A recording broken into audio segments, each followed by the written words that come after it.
ಶ್ರೀ ಗಣಪತಿ ಶಾರದಾ ಗುರುಭ್ಯೋ ನಮಃ. ಉತ್ತರಂ ಯತ್ ಸಮುದ್ರಸ್ಯ ಹಿಮಾದ್ರೇಶ್ಚೈವ ದಕ್ಷಿಣಂ ವರ್ಷಂ ತದ್ ಭಾರತಂ ನಾಮ ಭಾರತೀಯತ್ರ ಸಂತತಿ.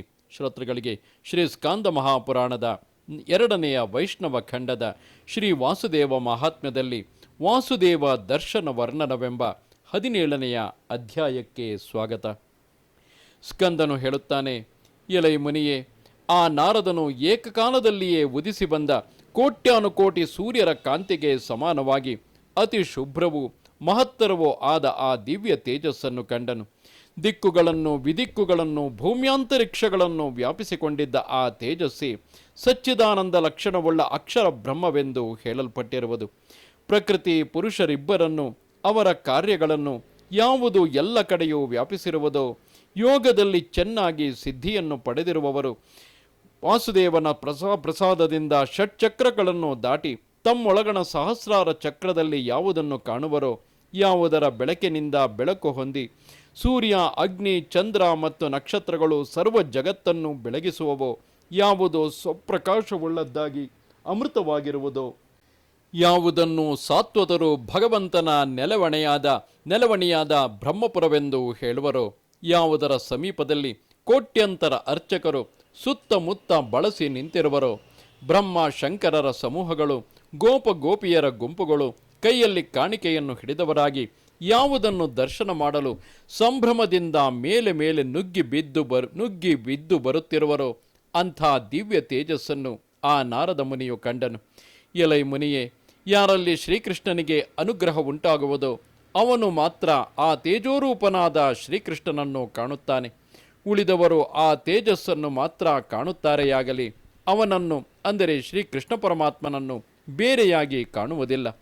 ನಾರದ ಮಹರ್ಷಿಯು ಆ ತೇಜಸ್ಸಿನಲ್ಲಿ ವಿಚಿತ್ರವಾದ ಶ್ರೇಷ್ಠ ರತ್ನಮಯವಾಗಿಯೂ ಮನಮೆಚ್ಚುವುದಾಗಿಯೂ ರತ್ನಗಳಿಂದ ಪ್ರಜ್ವಲಿಸುವ ಸಹಸ್ರಾರು ಕಂಬಗಳಿಂದ ಕಳೆಯೆರಚುವುದಾಗಿಯೂ ಮಹಾಸಭಾಮಂಟಪಗಳಿಂದ ನೋಟಕ್ಕೊಪ್ಪಿ ಮನೋಹರವಾಗಿಯೂ ಇರುವ ಅದ್ಭುತವಾದ ದಿವ್ಯ ಮಂದಿರವನ್ನು ಕಂಡನು. ಆ ದಿವ್ಯ ಮಂದಿರವು ವಿಚಿತ್ರವಾದ ನವಿರು ಬಟ್ಟೆಗಳನ್ನುಟ್ಟು ರತ್ನಭೂಷಣಗಳಿಂದ ಭೂಷಿತರಾಗಿ ಉಪಾಸಕರಾದ ಸ್ತ್ರೀ ಪುರುಷರ ಅಸಂಖ್ಯಾಕವಾದ ಉಜ್ವಲ ತೇಜೋ ವಿರಾಜಿತ ದಿವ್ಯ ಸೌಧ ಪಂಕ್ತಿಗಳಿಂದ ಸುತ್ತಮುತ್ತಲೂ ಆವರಿಸಲ್ಪಟ್ಟು ರಾರಾಜಿಸುತ್ತಿದ್ದಿತು.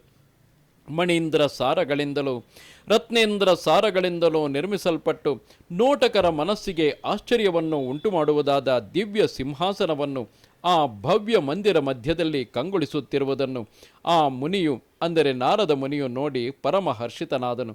ಆ ಸಿಂಹಾಸನದಲ್ಲಿ ನಿರ್ಗುಣ ಸ್ವರೂಪವನ್ನು ತಳೆದು ನೆಲೆಸಿದ ಭಗವಂತನಾದ ಶ್ರೀಕೃಷ್ಣನನ್ನು ಆ ನಾರದ ಮುನಿಯು ಕಂಡನು. ಸಾತ್ವತರು ಯಾರನ್ನು ಸರ್ವಜ್ಞನೆಂದು, ಈಶ್ವರನೆಂದು, ಪುರುಷೋತ್ತಮನೆಂದು, ವಾಸುದೇವನೆಂದು ಹೇಳುವರೋ ಆ ಕೃಷ್ಣ ರೂಪಿಯಾದ ನಾರಾಯಣನೇ ಆತನಾಗಿದ್ದನು. ಕೆಲವರು ಯಾರನ್ನು ಪರಮಾತ್ಮನೆಂದು ಹೇಳುತ್ತಾರೆಯೋ, ಮತ್ತೆ ಕೆಲವರು ಯಾರನ್ನು ಪರಬ್ರಹ್ಮವೆನ್ನುತ್ತಾರೆಯೋ, ಪರಾತ್ಪರವಾದ ಬ್ರಹ್ಮವೆಂದು ಮತ್ತೆ ಯಾವನನ್ನು ಕೆಲವರು ಅನ್ನುತ್ತಾರೆಯೋ, ಕೆಲವರು ಯಾರನ್ನು ಭಗವಂತನೆನ್ನುವರೋ, ವಿಷ್ಣುವೆಂದು ಪರಮೇಶ್ವರನೆಂದು ಭಕ್ತರು ಯಾರನ್ನು ಕರೆಯುತ್ತಾರೆಯೋ ಆ ಸ್ವಾಮಿಯೇ ಆ ಶ್ರೀಕೃಷ್ಣ ಪರಮಾತ್ಮನಾಗಿದ್ದನು. ಮನ್ಮಥನಿಗೆ 1000 ಪಾಲು ಮನೋಹರವಾದ ಅಂಗಗಳುಳ್ಳವನು, ಸದಾಕಾಲವು ಕಿಶೋರನಾಗಿಯೇ, ಅಂದರೆ ಬಾಲಕನಾಗಿಯೇ ಇರುವವನು, ಕರುಣೆಗೆ ನೆಲೆವನೆಯು, ಅತಿ ಪ್ರಶಾಂತವಾದ ಆಕೃತಿಯಿಂದೊಡಗೂಡಿ ನಯನ ಮನೋಹರನಾದವನು, ಕ್ಷರ ಮತ್ತು ಅಕ್ಷರಗಳೆರಡಕ್ಕೂ ಮೀರಿದವನು, ಸ್ವತಂತ್ರನೂ ಆದ ಪರಬ್ರಹ್ಮ ವಸ್ತುವೇ ಆತನಾಗಿದ್ದನು.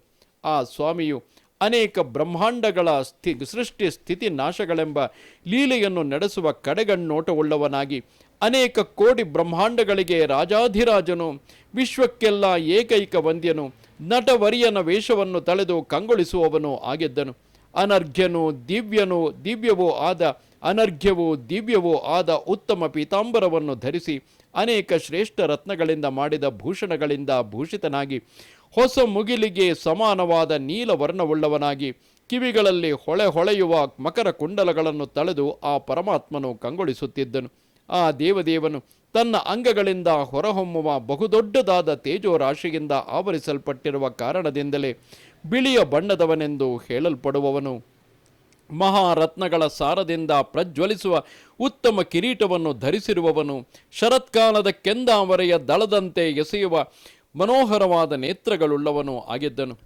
ಆತನು ಸುಗಂಧಯುಕ್ತವಾದ ಚಂದನ ಪೂಸಿದ ಅಂಗಗಳುಳ್ಳವನು, ಶ್ರೀವತ್ಸ ಚಿಹ್ನೆಯಿಂದ ಗುರುತು ಮಾಡಲ್ಪಟ್ಟಿರುವ ವಕ್ಷಸ್ಥಳವುಳ್ಳವನು, ಅಂಬುಜಗಳಂತೆ ಮನೋಹರವಾದ ತೋಳುಗಳಿಂದ ಬಾಯಿ ತುದಿಯಲ್ಲಿ ಕೊಳಲನ್ನಿಟ್ಟು ಮಧುರವಾದ ಇನಿಧನಿಯನ್ನು ಹೊರಸೂಸುತ್ತಿದ್ದನು.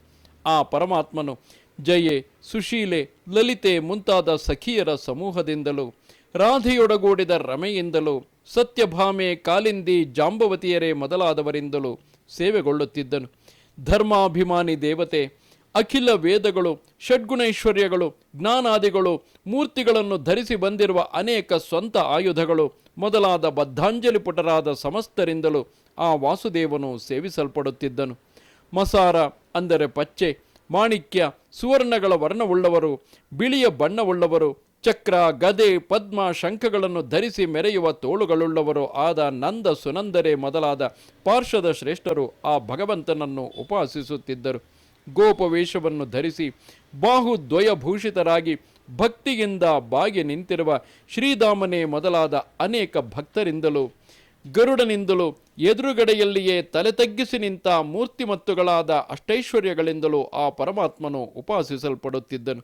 ಇಷ್ಟೇ ಅಲ್ಲದೆ ಆ ಸ್ವಾಮಿಯು ಮೂರ್ತಿ, ಶಾಂತಿ, ದಯೆ, ಪುಷ್ಟಿ, ಮೇಧ, ಶ್ರದ್ಧಾ, ಕ್ರಿಯಾ, ಉನ್ನತಿ, ಮೈತ್ರಿ, ತಿತಿಕ್ಷ, ಸ್ಮೃತಿ, ಬುದ್ಧಿ ಇವರೆಲ್ಲರಿಂದಲೂ ಸೇವೆಯನ್ನು ಕೈಗೊಳ್ಳುತ್ತಿದ್ದನು.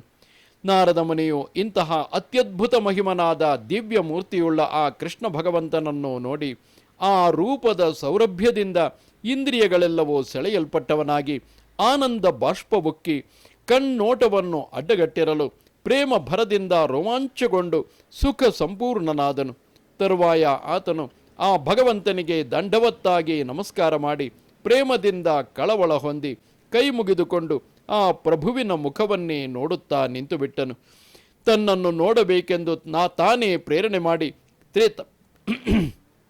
ತನ್ನನ್ನು ನೋಡಬೇಕೆಂದು ಅಂದರೆ ಶ್ರೀಕೃಷ್ಣ ಪರಮಾತ್ಮನು ತನ್ನನ್ನು ನೋಡಬೇಕೆಂದು ತಾನೇ ಪ್ರೇರಣೆ ಮಾಡಿ ಕರೆಸಿದ ತನ್ನ ಏಕಾಂತ ಭಕ್ತನಾದ ಆ ನಾರದನನ್ನು ಕಂಡು ಶ್ರೀಹರಿಯು ತಾನಾಗಿಯೇ ಅವನನ್ನು ಕುರಿತು ಆದರದಿಂದ ಸ್ವಾಗತವನ್ನು ಬಯಸಿ ಕುಶಲ ಪ್ರಶ್ನೆ ಮಾಡಿದನು. ಭಗವಂತನ ಆ ವಾಕ್ಯಾಮೃತ ರಸವನ್ನು ಆಸ್ವಾದಿಸಿ ಅದರಿಂದ ಆತ್ಮಸ್ಮೃತಿಯನ್ನು ಪಡೆದವನಾಗಿ ಆತನ ದರ್ಶನದಿಂದ ಅಂದರೆ ಕೃಷ್ಣ ಪರಮಾತ್ಮನ ದರ್ಶನದಿಂದ ಮಹಾನಂದವನ್ನು ಹೊಂದಿದ ಆ ನಾರದ ಮುನಿಯು ಭಕ್ತಿಯಿಂದ ಕೃಷ್ಣ ಪರಮಾತ್ಮನನ್ನು ಈ ರೀತಿಯಾಗಿ ಸ್ತುತಿಸಿದನು.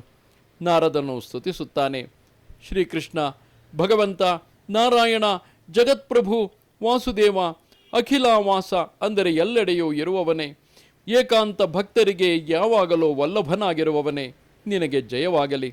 ರಾಧೆ, ಕಮಲೆ ಅಂದರೆ ಲಕ್ಷ್ಮಿ ಮೊದಲಾದವರಿಂದ ಅರ್ಚಿಸಲ್ಪಡುತ್ತಿರುವವು ಅತ್ಯಾಶ್ಚರ್ಯಕರವೂ ಮಹಿಮೆಯುಳ್ಳವೋ ಆದ ದಿವ್ಯ ಪಾದಗಳುಳ್ಳ ಓ ಸ್ವಾಮಿಯೇ, ಬಯಸುವವರಿಗೆ ನೀನೇ ಶ್ರೇಷ್ಠವಾದ ಶ್ರೇಯಸ್ಸು, ನೀನೇ ಪರಮಗತಿಯು.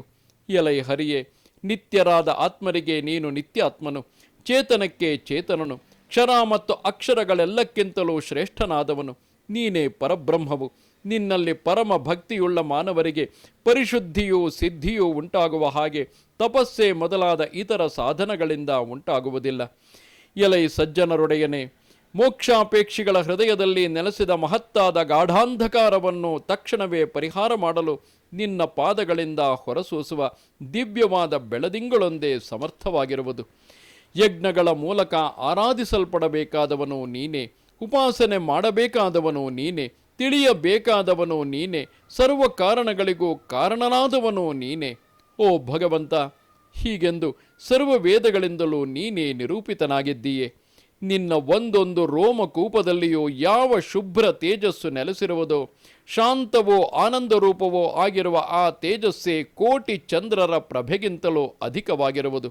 ಅಮೃತವೆಂದು ಹೆಸರು ಹೊಂದಿ ನಿರ್ಗುಣವೆನಿಸಿದ ಈ ಅಕ್ಷರಧಾಮದಲ್ಲಿ ನಿರ್ಗುಣನು ಪುರುಷೋತ್ತಮನೂ ಆದ ನೀನು ತೇಜೋ ರಾಶಿಯಾಗಿ ಸದಾ ಕಾಲವೂ ನೆಲೆಸಿದ್ದೀಯೆ. ಭಕ್ತರು ನಿನ್ನ ಉಪಾಸನೆಯ ಬಲದಿಂದ ಬ್ರಹ್ಮಾಂಡಕ್ಕೆ ಭಯವನ್ನು ಉಂಟುಮಾಡುವ ಕಾಲನಿಂದಲೂ ಅಂದರೆ ಯಮನಿಂದಲೂ ಮಾಯೆಯ ಮಹಾಭಯದಿಂದಲೂ ಮುಕ್ತರಾಗಿಯೇ ಆಗುತ್ತಾರೆ. ಜಗದೀಶ್ವರನು, ಸರ್ವಾತ್ಮನು, ವಿಭುವು, ಬ್ರಹ್ಮವು, ಮಹಾಪುರುಷನು, ಅಚ್ಯುತನೂ ಆದ ನಿನ್ನನ್ನು ನಾನು ಶರಣೆಂದು ಆಶ್ರಯಿಸಿ ಬಂದಿದ್ದೇನೆ. ಎಲೈ ದೇವೇಶ, ನಿನ್ನ ಚರಣ ಕಮಲಗಳಲ್ಲಿ ಸದಾ ಕಾಲವೂ ನನಗೆ ನಿಶ್ಚಲವಾದ ಭಕ್ತಿಯುಂಟಾಗುವ ಹಾಗೆ ಅನುಗ್ರಹ ಮಾಡಬೇಕು. ಸ್ಕಂದನು ಹೇಳುತ್ತಾನೆ, ಈ ರೀತಿಯಾಗಿ ದೇವರ್ಷಿಯಾದ ನಾರದನು ಭಕ್ತಿಯಿಂದ ಸ್ತುತಿಸಲು ಆ ಪರಮೇಶ್ವರನು ಅಮೃತಕ್ಕೆ ಸಮಾನವಾದ ನುಡಿಗಳಿಂದ ಆ ಮುನಿಯನ್ನು ಆನಂದಪಡಿಸುತ್ತಾ ಅವನನ್ನು ಕುರಿತು ಹೀಗೆ ಹೇಳಿದನು.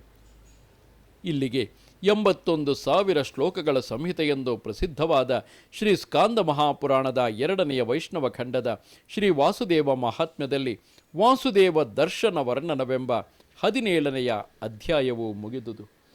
ನಮಸ್ತೆ ಶಾರದೆ ದೇವಿ ಕಾಶ್ಮೀರ ಪುರವಾಸಿನಿ ತ್ವಾಮಹಂ ಪ್ರಾರ್ಥಯೇ ನಿತ್ಯಂ ವಿದ್ಯಾದಾನಂಚ ದೇಹಿಮೆ. ನಮಸ್ಕಾರ.